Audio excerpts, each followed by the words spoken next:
નમસ્કાર, ન્યૂઝ સિટીન ગુજરાતીમાં આપનું સ્વાગત છે અને આપની સાથે હું છું મિત્તલ ખાણીયા। મહત્વના સમાચાર સામે આવી રહ્યા છે। સુરતના માંગરોળમાં ભીષણ આગ લાગી છે। પીપોદરામાં પોલીએસ્ટર યાન બનાવતી એક કંપનીમાં ભીષણ આગ લાગી। આગ લાગતા અફરાતફરીનો માહોલ સર્જાયો છે। મહાલક્ષ્મી પોલીએસ્ટર યાનમાં ભીષણ આગ લાગવાનું કારણ હાલ તો અકબંધ છે, પરંતુ આગ લાગતા જ નાસભાગ મચી હતી અને દૂર દૂર સુધી ધુમાડાના ગોટે ગોટા જોવા મળ્યા હતા।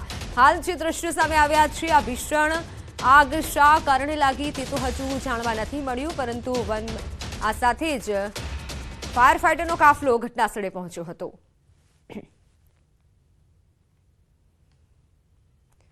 ઓનલાઈન પર સંવાદદાતા કેતન જોડાઈ ચૂક્યા છે। જી કેતન, હાલ આ આગ કયા કારણોસર લાગી તે જાણવા મળ્યું છે ખરા? જી મિત્ર, ચોક્કસ વાત કરીએ તો સુરત જિલ્લાના માંગરોળ તાલુકાના પીપોદરા સ્થિત આવેલા મહાલક્ષ્મી યાન કંપનીની અંદર પેટ્રોકેમિકલ જેવા જ્વલનશીલ પદાર્થોના વેસ્ટની અંદર ભીષણ આગ લાગવા પામી હતી, પરંતુ આગને પગલે 2 થી 3 કિલોમીટર સુધી ધુમાડાના ગોટે ગોટા પણ દ્રશ્યમાં જોઈ શકાય છે। અને તદુપરાંત સુમિલોન ફાયર તેમજ એસએમસીની 2 ફાયર પણ ઘટના સ્થળે પહોંચી આગ ઉપર કાબુ મેળવવાના પ્રયાસ હાથ ધરાયા છે। તો બીજી તરફ વાત કરીએ તો હાલ જે આગે વિકરાળ સ્વરૂપ ધારણ કર્યું હતું, પરંતુ આગ અત્યારે હાલ 70 થી 80% જેટલી કાબુમાં આવી ગઈ હોવાનું ફાયર વિભાગ દ્વારા જાણવા મળી રહ્યું છે। અને ખાસ કરીને આગ પર સંપૂર્ણ કાબુ મેળવ્યા બાદ આગમાં કેટલું નુકસાન થવા પામ્યું છે એનો અહેવાલ હવે પછી પ્રાપ્ત થશે। હાલ આગમાં કોઈ જાનહાનિના અહેવાલ પણ પ્રાપ્ત થયેલ નથી।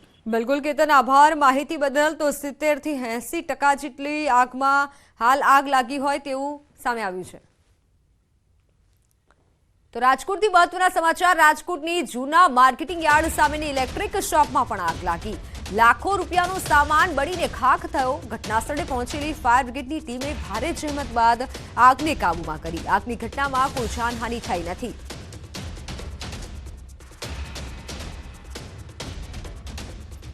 રાજકોટથી ફોનલાઈન પર સંવાદદાતા અંકિત જોડાઈ ચૂક્યા છે। અંકિત, આગ લાગવાનું કારણ શું સામે આવ્યું છે અને હાલ ઘટના સ્થળે કેવી પરિસ્થિતિ?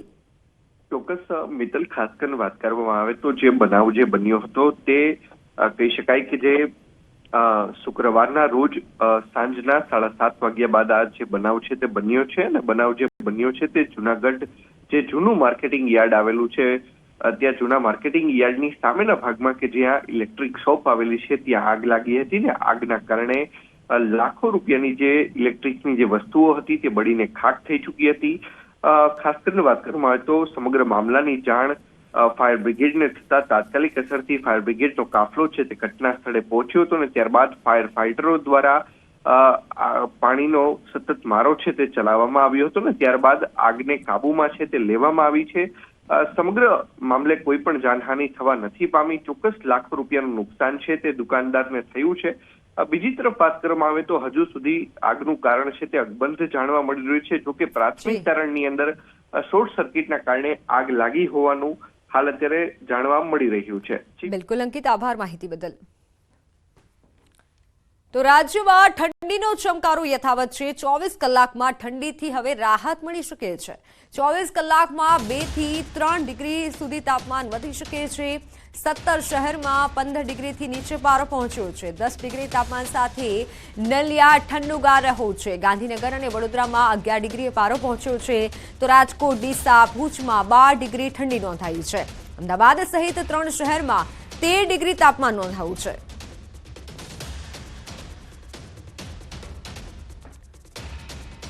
તો સંવાદદાતા વિભુ પટેલ જોડાઈ ચૂક્યા છે, જેમની પાસે વધુ વિગતો જાણીશું। વિભુ, હાલ આગામી સમયમાં ઠંડીમાં ઘટાડો થઈ શકે છે તેવી આગાહી કરવામાં આવી છે, તો કેવી રહેશે આગામી સમયમાં ઠંડી?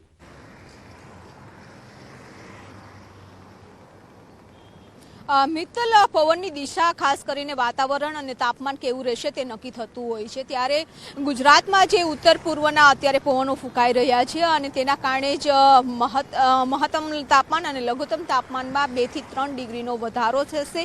હવામાન વિભાગનું અનુમાન છે કે આગામી 5 દિવસ છે તે વાતાવરણ યથાવત રહેશે। અત્યારે પણ ગુજરાતના અલગ અલગ વિસ્તારમાં વાદળછાયું વાતાવરણ જોવા મળી રહ્યું છે, કારણ કે ભેજ આવી રહ્યો છે અને ભેજના કારણે વાદળછાયું વાતાવરણ થવાના કારણે મહત્તમ તાપમાન અને લઘુત્તમ તાપમાન ઊંચું આવશે અને ઠંડીમાં ઘટાડો થશે. જો કે આગામી 5 દિવસ છે વાતાવરણ યથાવત રહેવાનું છે, પરંતુ હવામાન નિષ્ણાંત આંબાલાલ પટેલે કહ્યું છે કે જે જાન્યુઆરીનો એન્ડિંગ છે તે મોટાભાગના વિસ્તારોમાં વેસ્ટર્ન ડિસ્ટર્બન્સના કારણે વાદળછાયું વાતાવરણ થશે અને વરસાદી છાંટા પણ થવાની શક્યતાઓ વ્યક્ત કરી છે.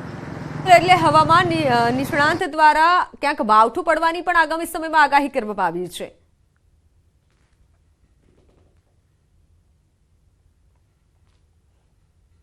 કહ્યું છે કે આ જાન્યુઆરીનો એન્ડિંગ છે તેમાં એક વેસ્ટર્ન ડિસ્ટર્બન્સ છે મજબૂત આવશે અને તેની અસર છે ઉત્તર ભારતના અનેક વિસ્તારોમાં થશે અને તેની અસર ગુજરાતના વાતાવરણ ઉપર પણ જોવા મળશે. એટલે કે આજથી વાદળછાયું વાતાવરણ છે તે જોવા મળી રહ્યું છે. સાથે કચ્છ, ઉત્તર ગુજરાત સહિતના અનેક વિસ્તારોમાં વરસાદી છાંટા થવાનું હવામાન નિષ્ણાંત આંબાલાલ પટેલનું અનુમાન છે અને તેના કારણે કૃષિ પાક ઉપર પણ અસર પડી શકે છે.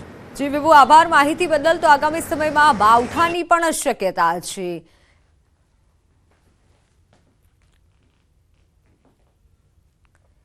આ તરફ હવામાન નિષ્ણાંત અંબાલાલ પટેલે કડકડતી ઠંડી વચ્ચે કરી છે માવઠાના મારની આગાહી. રાજ્યમાં કડકડતી ઠંડી પડી રહી છે. શિયાળાએ બરાબરનું આક્રમણ કર્યું છે. શિયાળો તેની ચરમસીમાએ છે, ત્યારે ખેડૂતો માટે માઠા સમાચાર છે. શનિવારથી ઠંડી ગાયબ થઈ જશે અને માવઠાના થશે મંડાણ. હવામાન નિષ્ણાંત અંબાલાલ પટેલે ખેડૂતોના જીવ અદ્ધર થઈ જાય તેવી આગાહી કરી છે. જાન્યુઆરીના અંતમાં ઠંડી ઘટી જશે અને માવઠાના મંડાણ થશે. 27 જાન્યુઆરીથી વાતાવરણમાં પલટો આવશે અને 31 જાન્યુઆરી સુધી માવઠું તબાહી મચાવશે. ભારે વેસ્ટર્ન ડિસ્ટર્બન્સના કારણે વરસાદ પડશે. માવઠાની અસર કચ્છ, પૂર્વ ઉત્તર ગુજરાતમાં થઈ શકે છે. તો ફેબ્રુઆરી અને માર્ચમાં પણ માવઠું પીછો નહીં છોડે. 15 ફેબ્રુઆરી બાદ વરસાદ પડી શકે છે. ફેબ્રુઆરીમાં બેવડી ઋતુનો અનુભવ થશે. જાન્યુઆરીના અંત ભાગમાં તો ઠંડી ગાયબ થઈ ગયો એવું જણાશે, કારણ કે આ સ્થિતિમાં માવઠા જેવું સર્જન થવાની શક્યતા રહે છે. બીજી તરફ ફેબ્રુઆરી માસમાં રેકોર્ડ બ્રેક ઠંડી પડશે. ડિસેમ્બર, જાન્યુઆરીમાં પડી નથી એવી ઠંડી ફેબ્રુઆરીમાં પડશે. ફેબ્રુઆરીમાં ઠંડીનો બીજો અને ત્રીજો રાઉન્ડ આવશે. ફેબ્રુઆરીના પ્રથમ સપ્તાહે જ ઠંડીનો પ્રકોપ જોવા મળશે. તો 12 અને 13 ફેબ્રુઆરીએ ગુજરાતમાં ઠંડીનો મારો રહેશે. ફેબ્રુઆરીમાં ઠંડીનો રાઉન્ડ આવી શકશે અને આ ફેબ્રુઆરીનો રાઉન્ડ જે છે એ લગભગ ડિસેમ્બર, જાન્યુઆરી માસમાં ઠંડી નથી આવી તેવી ઠંડી હવે જાન્યુઆરીના અંતમાં, ફેબ્રુઆરીની શરૂઆતમાં અને ફેબ્રુઆરી માસમાં. તો મહત્વના સમાચાર. જિલ્લા શિક્ષણ અધિકારીની પહેલ. ધોરણ 10માં વિદ્યાર્થીઓનું પરિણામ ઊંચું આવે તે માટે પહેલ કરવામાં આવી છે. ધોરણ 10ના 5 મુખ્ય વિષયોની પ્રી બોર્ડ પરીક્ષા બોર્ડ પદ્ધતિ મુજબ લેવાશે. એટલે આજથી 6 ફેબ્રુઆરી સુધી આ પ્રી બોર્ડ પરીક્ષા યોજાશે. પરીક્ષામાં પ્રશ્નપત્ર, સીસીટીવી સ્ક્વોડ પણ આવશે. પ્રી બોર્ડ પરીક્ષામાં અમદાવાદ શહેરની 552 શાળાઓમાં પરીક્ષા યોજાશે. ગુજરાતી માધ્યમના 27,058 અને અંગ્રેજી માધ્યમના 13,810 શાળાઓમાં પરીક્ષા યોજાશે. હિન્દી માધ્યમના 5,237 મળી અને કુલ 46,105 જેટલા વિદ્યાર્થીઓ પરીક્ષા આપશે.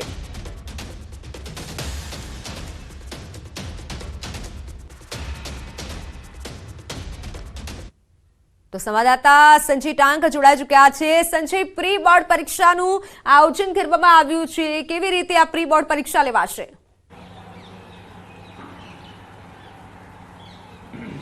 બિલકુલ મિત્તલ, આગામી માર્ચ માસમાં ધોરણ 10 અને ધોરણ 12ની બોર્ડની પરીક્ષા યોજાવાની છે અને પહેલીવાર જ્યારે ધોરણ 10ના વિદ્યાર્થીઓ પરીક્ષા આપતા હોય ત્યારે તેમનામાં ક્યાંક ને ક્યાંક એક પ્રકારનો હાવ હોય છે, ડર હોય છે.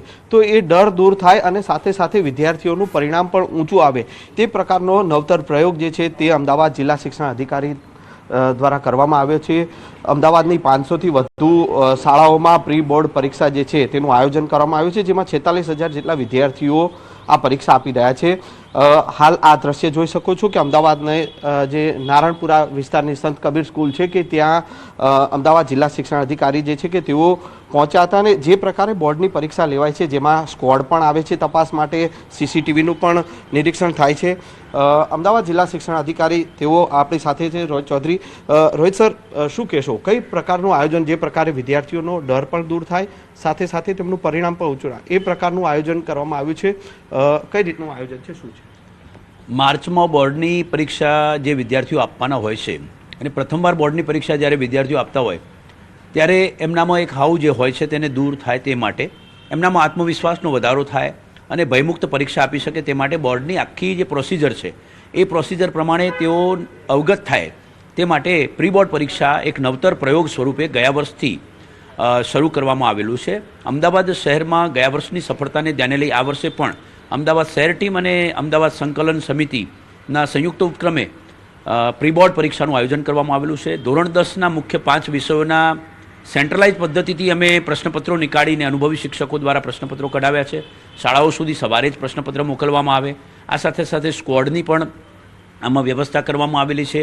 વિદ્યાર્થીઓમાં કોઈ ભય ન રહે તે માટે ખાસ, અને વિદ્યાર્થીઓ પ્રથમવાર પરીક્ષા આપતા હોય ત્યારે એમને હોલ ટિકિટ, બારકોડ સ્ટીકર અને ખાખી સ્ટીકરનો પણ એમને અનુભવ થાય અને બોર્ડ પ્રમાણેની જ ઉત્તરવહી આવે તે પ્રકારનું સંપૂર્ણ આયોજન કરવામાં આવેલું છે. ખાસ વધુ એ બાબત કે સીસીટીવી કેમેરામાં જે પરીક્ષા વિદ્યાર્થીઓ બોર્ડની આપવાના અને પ્રથમવાર આપતા હોય ત્યારે નાની નાની ભૂલો એમનામાંથી થતી હોય છે, ને બોર્ડે જે શિક્ષા કોષ્ટક આપેલું છે તે વિદ્યાર્થીઓ વાલીઓને અવગત તો કરેલું હોય છે, છતાં પણ વિદ્યાર્થીઓ દ્વારા ભૂલ થતી હોય છે. તો આ પરીક્ષામાં પણ એનું સીસીટીવીનું વ્યુઇંગ થાય અને દરેક સ્કૂલ એ સીસીટીવી કેમેરામાં વિદ્યાર્થીઓ દ્વારા થયેલી નાની સરખી પણ ભૂલો જે છે એ ભૂલોને ખાસ કરીને એમના સમક્ષ પરીક્ષા પૂર્ણ થાય પછી એમને કહેવામાં આવે કે આવી ભૂલ કરશો તો તમને આ પ્રકારની શિક્ષા પણ થઈ શકે છે. તેથી વિદ્યાર્થીઓને એ બાબતે ખ્યાલ આપવામાં આવે. વધુમાં એમને મૂલ્યાંકન જે છે વધુ કે જે મૂલ્યાંકન બોર્ડની પદ્ધતિ પ્રમાણેનું મૂલ્યાંકન પણ થશે. ઉત્તરવહી વિદ્યાર્થીઓને વાલીઓને બતાવવામાં પણ આવશે, જેથી અને એમને અભ્યાસ કરવાની વધુ તક પણ, વધારે મહેનત કરીને વધુ રિઝલ્ટ લાવવા માટેની તક પણ એમને આ મૂલ્યાંકન પછી મળશે. બિલકુલ મિત્તલ, તો આપ જોઈ શકો છો કે જે અમદાવાદ જિલ્લા શિક્ષણ અધિકારી કે જેઓ પોતે પણ આ પરીક્ષામાં નિરીક્ષણ માટે જેઓ પહોંચ્યા છે અને જે પ્રકારે બોર્ડની એક્ઝામ જે માર્ચ માસમાં જે લેવાની છે ને એ બોર્ડની પરીક્ષામાં ક્યાંક ને ક્યાંક પહેલીવાર જે વિદ્યાર્થીઓ પરીક્ષા આપતા હોય તો તેમાં એક પ્રકારનો ડર રહેતો હોય છે અને એ ડર દૂર થાય, સાથે સાથે તેમનું પરિણામ પણ ઊંચું આવે તે પ્રકારનો નવતર પ્રયોગ જે છે તે હાલ આ અમદાવાદ જિલ્લા શિક્ષણ અધિકારી કચેરી દ્વારા કરવામાં આવે છે. અને ખાસ કરીને જે પ્રકારે પરીક્ષા લેવાતી હોય છે બોર્ડની પરીક્ષા કે જેમાં સ્ક્વોડ પણ આવતી હોય, સીસીટીવી કેમેરાનું પણ મોનિટરિંગ થતું હોય અને સાથે સાથે જે બારકોડ સ્ટીકર જે છે તે લગાવવામાં આવતા હોય અને જે પ્રશ્નપત્ર જે છે તે પણ જે બોર્ડ દ્વારા જે નીકાળવામાં આવતા હોય, તો એ તમામ જે છે આયોજન બોર્ડની પરીક્ષામાં જે થતું હોય ને એ જ પ્રકારનું આયોજન જે છે તે અત્યારે પ્રી બોર્ડની પરીક્ષામાં પણ જોવા મળી રહ્યું છે. એટલે કે આ એક નવતર પહેલ જે છે તે અમદાવાદ જિલ્લા શિક્ષણ અધિકારી કચેરી દ્વારા જે છે તે કરવામાં આવી રહી છે. જી બિલકુલ સંજય, આભાર સમગ્ર માહિતી બદલ. તો ધોરણ 10ના છાત્રોનું પરિણામ ઊંચું લાવવા માટે આ પહેલ કરવામાં આવી છે. ધોરણ 10ના 5 વિષયોની પ્રી બોર્ડ પરીક્ષા લેવાશે. જૂનાગઢ એસઓજી પીઆઈ અને એએસઆઈ તેમજ માણાવદરના પીઆઈ સામે બી ડિવિઝનમાં ગુનો દાખલ થવાનો મામલો, જેમાં કેસની તપાસ પોરબંદર ડીવાયએસપીને સોંપવામાં આવી છે. અરજદારોના ખાતા અને ફ્રીઝ કરવા માટે લાખો રૂપિયાની લાંચ માંગ્યાનો આરોપ છે. ડીઆઈજી કચેરીના પીઆઈ દ્વારા 3 પોલીસ અધિકારીઓ વિરુદ્ધ ફરિયાદ નોંધાવાઈ છે. લાંચ માંગવાનો પોલીસ કર્મીઓ પર આરોપ છે અને હાલ તે વિશે ફરિયાદ નોંધવામાં આવી છે. એસઓજી પીઆઈ અને એએસઆઈ તેમજ માણાવદરના પીઆઈ સામે ગુનો દાખલ કરાયો છે. બનાસકાંઠાના લાખણીના મોરાલમાં મારામારી. જ્યારે મોરાલ ગામની સ્કૂલ બહાર મારામારીના દ્રશ્યો સામે આવ્યા. લાકડી અને ધોકાથી મારામારીનો વિડીયો વાયરલ થયો છે. રાષ્ટ્રીય ધ્વજ ફરકાવવા મામલે કેટલાક લોકો આમને સામે આવી ગયા. મારામારીમાં 4થી વધુ લોકોને ઈજાઓ થઈ છે. જોકે આ વિડીયોની ન્યૂઝ 18 ગુજરાતી પુષ્ટિ નથી કરતું. લાખણીના મોરાલ ગામમાં આ દ્રશ્યો જે સામે આવ્યા છે, જેમાં સામસામે લાકડી વડે માર મારવામાં આવ્યો. મારામારીનો વિડીયો પણ અત્યારે વાયરલ થયો છે. 4થી વધુ લોકોને આ મુદ્દે ઈજા થઈ છે. જોકે આ વિડીયોની ન્યૂઝ 18 પુષ્ટિ નથી કરતું. બનાસકાંઠાથી આ દ્રશ્ય સામે આવ્યા છે. મોરાલ ગામની સ્કૂલ બહાર જ આ રીતે જે મારામારી થઈ છે. 4થી વધુ લોકોને આ મારામારીમાં ઈજા પહોંચી છે. બનાસકાંઠાથી આ દ્રશ્યો સામે આવ્યા છે. રાષ્ટ્રીય ધ્વજ ફરકાવવા બાબતે મારામારી થઈ હોય તેવું હાલ સામે આવ્યું છે. મોરાલ ગામની સ્કૂલ બહાર જ આ મારામારીના દ્રશ્યો સામે આવ્યા છે, જેમાં 4 જેટલા લોકોની ઈજાઓ પણ પહોંચી છે. સોશિયલ મીડિયામાં પણ હાલ આ વિડીયો વાયરલ થઈ રહ્યો છે, જેમાં એકબીજાને લાકડીથી માર મારી રહ્યા છે. હાલ તો પોલીસે ફરિયાદ નોંધી છે.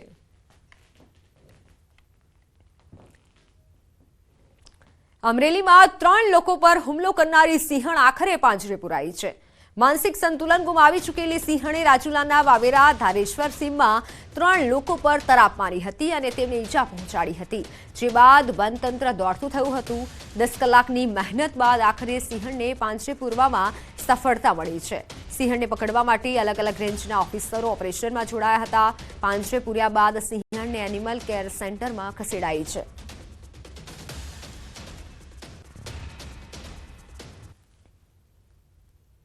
ત્રણ લોકો પર આ સિંહણે હુમલો કર્યો હતો અને 10 કલાકની ભારે જહેમત બાદ આખરે વન વિભાગને સફળતા મળી છે અને આ સિંહણને પાંજરે પૂરી છે. વ્યક્તિ પર હુમલો કર્યો. રાજુલાના 3 વ્યક્તિને ઈજા કરી છે, એ સામાન્ય ઈજા કરી છે અને અત્યારે અમે જે સિંહણ દ્વારા ઈજા કરવામાં આવી હતી, જે સિંહણ અગ્રેસિવ હતી, એના કારણે આ 3 ઉપર હુમલો કરવામાં આવ્યો અને એ જ સિંહણને અમે અત્યારે રેસ્ક્યુ કરી લીધું છે. વેટરનરી ડોક્ટર દ્વારા ટ્રંકવિલાઇઝ કરી તમામ અમારી સાથે જે 3 ડોક્ટરો હતા એ ઓલરેડી ડોક્ટરોએ ખૂબ સારી મહેનત કરી, તમામ સ્ટાફે ટ્રંકવિલાઇઝ કરી લીધી અને એનું રેસ્ક્યુ કરી લીધું. હાલ અત્યારે અમે જે 7 થી 8 કલાકના સમય દરમિયાન અમને ખૂબ સપોર્ટ આવ્યો અને અમે ખૂબ સારી રીતે એમનું રેસ્ક્યુ કરી લીધું છે અને હવે કોઈ ગામ લોકોએ કે કોઈ પ્રજાજનોએ ગભરાવાની જરૂર નથી. તો હાલ સમાચારોમાં સમય થયો છે વિરામનો.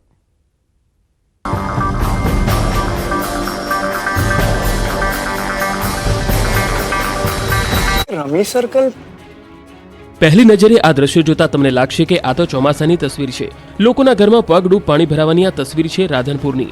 આ ચોમાસાના દ્રશ્યો નહીં પરંતુ ભર શિયાળાના છે. રાધનપુરમાં તંત્રના પાપે લોકોના ઘર અને ખેતરમાં પાણી ભરાયા. ફરી એકવાર રાધનપુરની પીપળી ડિસ્ટ્રિક્ટ કેનાલ ઓવરફ્લો થઈ. ખેડૂતોના હિત માટે બનાવેલી કેનાલ કોની બેદરકારીના કારણે વારંવાર ઓવરફ્લો થાય છે તે મોટો સવાલ છે. હાલ આ કેનાલ ઓવરફ્લો થતા 15 વીઘા વિસ્તારમાં પાણી ફરી વળ્યા, જેના પગલે ખેડૂતોને મોટા પ્રમાણમાં નુકસાન થયું છે.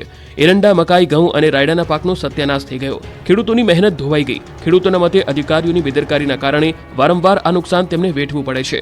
માટે વહેલી તકે આ પ્રશ્નનો ઉકેલ આવે તેવી ખેડૂતોની માંગ છે. હાલ તો ખેડૂતો માટે આ કેનાલ આશીર્વાદરૂપ નહીં પરંતુ અભિશાપરૂપ સાબિત થઈ રહી છે. હું આજે મારું પોતાનું મારા વિસ્તારના લોકોને પૂછીને રાજીનામું આપી રહ્યો છું.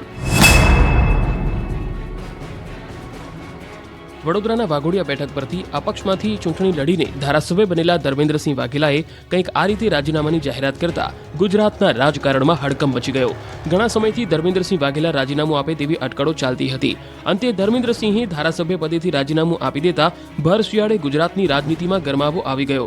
ધર્મેન્દ્રસિંહ વાઘેલાએ ગાંધીનગર પહોંચી વિધાનસભાના અધ્યક્ષ શંકરસિંહ વાઘેલાને પોતાનું રાજીનામું આપી કેસરિયા કરવાની જાહેરાત કરી. ધર્મેન્દ્રસિંહ વાઘેલાએ વિપક્ષના ધારાસભ્ય ધવલસિંહ ઝાલા સહિતના નેતાઓ સાથે પહોંચી રાજીનામું આપી કહ્યું કે મારી કોઈ મજબૂરી નથી, મને કોઈ લોકસભા વિધાનસભાની પ્રોમિસ નથી, પાર્ટીનો આદેશ હશે તો ચૂંટણી લડીશ, મને કોઈ મંત્રી પદની પણ ઓફર નથી. આ સાથે ગુજરાતમાં એક જ માસમાં 4 ધારાસભ્યોએ રાજીનામા આપી દેતા વિધાનસભા ખંડિત થઈ ગઈ છે. એક જ માસમાં કોંગ્રેસમાંથી ચિરાગ પટેલ, CJ ચાવડાએ રાજીનામું આપ્યું. આમ આદમી પાર્ટીમાંથી ભૂપત ભાયાણીએ ધારાસભ્ય પદેથી રાજીનામું આપ્યું. હવે અપક્ષના ધારાસભ્ય પદેથી ધર્મેન્દ્રસિંહ વાઘેલાએ પણ રાજીનામું આપ્યું. આ સાથે જ ભાજપના ડોક્ટરનું વધુ એક ઓપરેશન સફળ રહ્યું. 4 ધારાસભ્યના રાજીનામા બાદ વિધાનસભાની બેઠકો 182 માંથી 178 થઈ ગઈ છે, જેમાં ભાજપ 156 ધારાસભ્ય, કોંગ્રેસના 15 બચ્યા, અપક્ષના ઘટીને 2 અને આમ આદમી પાર્ટી અને NCPના એક ધારાસભ્યનો સમાવેશ થાય છે. તો કોંગ્રેસ MLAના રાજીનામા પર બોલ્યા ચુડાસમા. ગીર સોમનાથના કોંગ્રેસ MLA વિમલ ચુડાસમાએ કહ્યું કે કોંગ્રેસના ધારાસભ્યો નારાજ નથી, જેમને જવું છે એ જવાના છે. તો રાજીનામાની અટકળોને ધોરાજીના પૂર્વ ધારાસભ્ય લલિત વસોયા અને લુણાવાડાના ધારાસભ્ય ગુલાબસિંહ ચૌહાણે ફગાવી. લોકસભાની ચૂંટણીની ગણતરીના મહિનાઓ જ બાકી છે ત્યારે કોંગ્રેસ એક્શનમાં આવી ગઈ છે. ગુજરાતમાં તૂટતી કોંગ્રેસમાં પ્રાણ ફૂંકવા માટે પ્રદેશ પ્રભારી મુકુલ વાસનિકે ગુજરાતમાં ધામા નાખ્યા. કોંગ્રેસના નેતાઓ સાથે બેઠક કરી હતી. અમદાવાદમાં કોંગ્રેસ કાર્યાલય પર પ્રદેશ ઇલેક્શન કમિટીની બેઠક મળી હતી. સ્ક્રીનિંગ કમિટીની રચના થયા બાદ પહેલીવાર મળી બેઠક. બેઠકમાં સ્ક્રીનિંગ કમિટીના સભ્યો હાજર રહ્યા હતા. ગુજરાત સ્ક્રીનિંગ કમિટીના ચેરમેન રજની પાટીલની અધ્યક્ષતામાં મળેલી બેઠકમાં લોકસભા માટે ઉમેદવાર પસંદગી અંગે ચર્ચા થઈ. કેવા ઉમેદવાર પસંદ કરવા તે મુદ્દે મંથન થયું. ચર્ચા બાદ પેનલ નામ તૈયાર કરી દિલ્હી હાઈકમાન્ડને મોકલવામાં આવશે. આપ સાથે ગઠબંધન કરવું કે નહીં તે મુદ્દે પણ વાતચીત થઈ. Gujarat screening committee chairman Rajnibhai પાટીલે હુંકાર કર્યો કે ગુજરાતમાં વધારેમાં વધારે તાકાતથી લડીશું ચૂંટણી. આ બેઠકમાં પ્રદેશ અધ્યક્ષ શક્તિસિંહ ગોહિલ, વિપક્ષ નેતા અમિત ચાવડા, અર્જુન મોઢવાડિયા, ગ્યાસુદ્દીન શેખ, લાલજી દેસાઈ સહિતના નેતાઓ હાજર રહ્યા. તો કોંગ્રેસ MLAના રાજીનામા પર મુકુલ વાસનિકે કહ્યું કે કોંગ્રેસ વિચારધારાવાળા લોકો મજબૂતીથી રહેશે. નારાજ નેતાઓ સાથે વાતચીત કરીશું. છોડી ગયેલાઓની અલગ અલગ સ્થિતિ હશે. રાજ્યમાં શિયાળો તેની ચરમસીમાએ પહોંચ્યો છે. કડકડતી ઠંડીમાં ગુજરાત ઠૂંઠવાઈ ગયું છે. સુસવાટા મારતા પવનમાં લોકો થર ધ્રુજી રહ્યા છે. ત્યારે 17 શહેરમાં 15 ડિગ્રીથી નીચે પહોંચ્યો છે પારો. રાજ્યમાં હાલ નલિયા 8.2 ડિગ્રી ઠંડી સાથે સૌથી ઠંડુ શહેર બન્યું છે. આ સાથે અમદાવાદમાં 12.5 ડિગ્રી અને ગાંધીનગરમાં 11 ડિગ્રી તાપમાન નોંધાયું છે. ડીસા અને વડોદરામાં 12 ડિગ્રી, રાજકોટમાં 13 ડિગ્રી, ભુજ, અમરેલી, કેશોદમાં 13 ડિગ્રી તાપમાન નોંધાયું છે. હાલ રાજ્યમાં ઉત્તર પૂર્વીય પવન ફૂંકાઈ રહ્યા છે. ત્યારે હવામાન વિભાગે આગાહી કરી છે કે આગામી 2 દિવસમાં તાપમાનમાં વધારો થશે, એટલે કે ઠંડી ઘટશે, લોકોને ઠંડીથી રાહત મળશે. રાજકોટના રેલનગર વિસ્તારમાં આરએમસીની કચેરીએ મહિલાઓએ હોબાળો મચાવ્યો હતો. 2019માં બનેલી સોસાયટીના પાણીના વેરાનું બિલ 28 લાખ ફટકારી દેવાતા રહીશોમાં રોષ જોવા મળી રહ્યો છે. સોસાયટીને 28 લાખનું બિલ ફટકારી પાણી કનેક્શન કાપી નાખવામાં આવ્યું હતું. મહિલાઓ આ અંગે રજૂઆત કરવા પાલિકા કચેરીએ પહોંચી હતી. મહિલાઓનો આરોપ છે કે 5 વર્ષથી બિલ આપ્યા વગર પેનલ્ટી ચઢાવી, વ્યાજ ચઢાવી એક સાથે 28 લાખનું બિલ સોંપાયું છે. સોસાયટીમાં હાલ 308 ફ્લેટ છે, જેમાં 105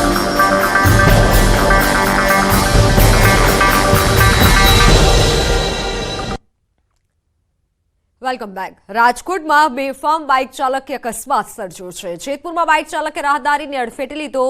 બાઇક પલટી મારતા 3 લોકો ઇજાગ્રસ્ત થયા. બાઇક ચાલકો નશાની હાલતમાં હોવાની શક્યતા છે. ઇજાગ્રસ્તોને તાત્કાલિક હોસ્પિટલ ખસેડાયા છે. પોલીસે સમગ્ર મામલે તપાસ શરૂ કરી છે.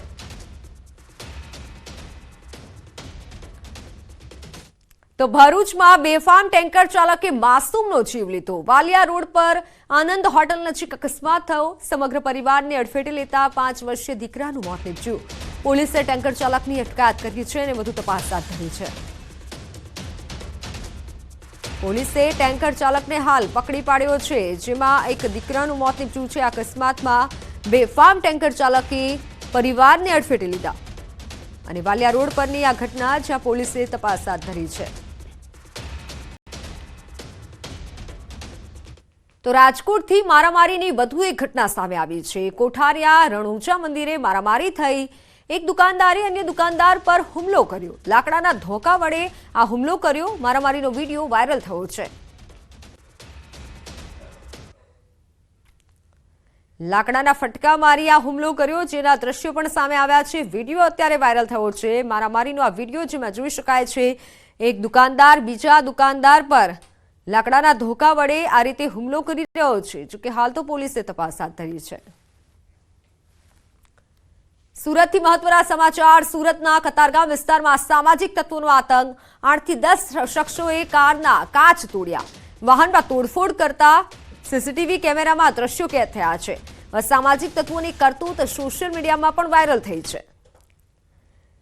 સીસીટીવીમાં જોઈ શકાય છે અસામાજિક તત્વોનો આ વિડીયો, કે જેમાં અસામાજિક તત્વો આતંક મચાવી રહ્યા છે. આ ઘટના સીસીટીવીમાં કેદ થઈ છે. અસામાજિક તત્વોનો આતંક. 8 થી 10 શખ્સોએ કારના કાચ તોડી નાખ્યા. વાહનમાં પણ તોડફોડ કરી. હાલ તો પોલીસે તપાસ હાથ ધરી છે. 8 થી 10 શખ્સોએ કારના કાચમાં તોડફોડ કરી હતી. જોકે દિવસે ને દિવસે સુરતમાં અસામાજિક તત્વોનો આતંક વધી રહ્યો છે. રાધનપુરમાં ફરી ભર શિયાળે ચોમાસા જેવા દ્રશ્યો સર્જાયા. 2 દિવસમાં 2 વખત કેનાલ ઓવરફ્લો થઈ. આ બે દ્રશ્યો જોઈને સવાલ થાય કે શું રાધનપુર પંથકમાં નર્મદાની કેનાલો ખોખલી બની ગઈ છે? સતત 2 દિવસમાં 2 સ્થળોએ કેનાલમાંથી પાણી વહી નીકળ્યા. ગુરુવારે ધનપુરની પીપળી ડિસ્ટ્રિક્ટ કેનાલ ઓવરફ્લો થઈ, તો શુક્રવારે દાત્રાણાથી વોવા ગામે પસાર થતી માઇનોર કેનાલ પરથી પાણી વહેતા થઈને ખેતરો સુધી પહોંચી ગયા હતા. સાતલપુર વિસ્તારમાં પસાર થતી કેનાલ ઓવરફ્લો થતા ખેતરો જળમગ્ન થયા. દાત્રાણાથી વોવા ગામે પસાર થતી માઇનોર કેનાલ ઓવરફ્લો થતા ઉભા પાક પર પાણી ફરી વળ્યા. પહેલી નજરે આ દ્રશ્યો જોતા તમને લાગશે કે આ તો ચોમાસાની તસવીર છે. રાધનપુરમાં તંત્રના પાપે લોકોના ખેતરમાં પાણી ભરાઈ ગયા. કેનાલ ઓવરફ્લો થતા જીરું, ઘઉં, એરડા વાવેલા ખેતરોમાં પાણી ભરાઈ ગયું. 5 થી વધુ ખેતરોમાં ઉભા પાકમાં કેનાલનું પાણી ફરી વળતા ખેડૂતોને પડતા પર પાટું જેવો ઘાટ ઘડાયો. સાતલપુર રાધનપુર વિસ્તારમાં અવારનવાર કેનાલ ઓવરફ્લો થવા છતાં નર્મદા વિભાગના અધિકારીઓ ઘોર નિંદ્રામાં પોઢી રહ્યા હોય તેવી સ્થિતિ સર્જાય છે. ખેડૂતોના હિત માટે બનાવેલી કેનાલ કોની બેદરકારીના કારણે વારંવાર ઓવરફ્લો થાય છે તે મોટો સવાલ છે. હાલ આ કેનાલ ઓવરફ્લો થતા 15 વીઘા વિસ્તારમાં પાણી ફરી વળ્યું છે, જેના પગલે ખેડૂતોને મોટા પ્રમાણમાં નુકસાન થયું છે. એરંડા, મકાઈ, ઘઉં અને રાયડાના પાકનો સત્યાનાશ થઈ ગયો. ખેડૂતોની મહેનત ધોવાઈ ગઈ. ખેડૂતોના મતે અધિકારીઓની બેદરકારીના કારણે વારંવાર નુકસાન તેઓને વેઠવું પડે છે. માટે વહેલી તકે આ પ્રશ્નનો ઉકેલ આવે તેવી ખેડૂતો માંગ કરી રહ્યા છે. હાલ તો ખેડૂતો માટે આ કેનાલ આશીર્વાદ રૂપ નહીં પરંતુ અભિશાપ રૂપ સાબિત થઈ રહી છે. હાલ સમાચારમાં બસ આટલું જ. રજા આપશું. નમસ્કાર. છે.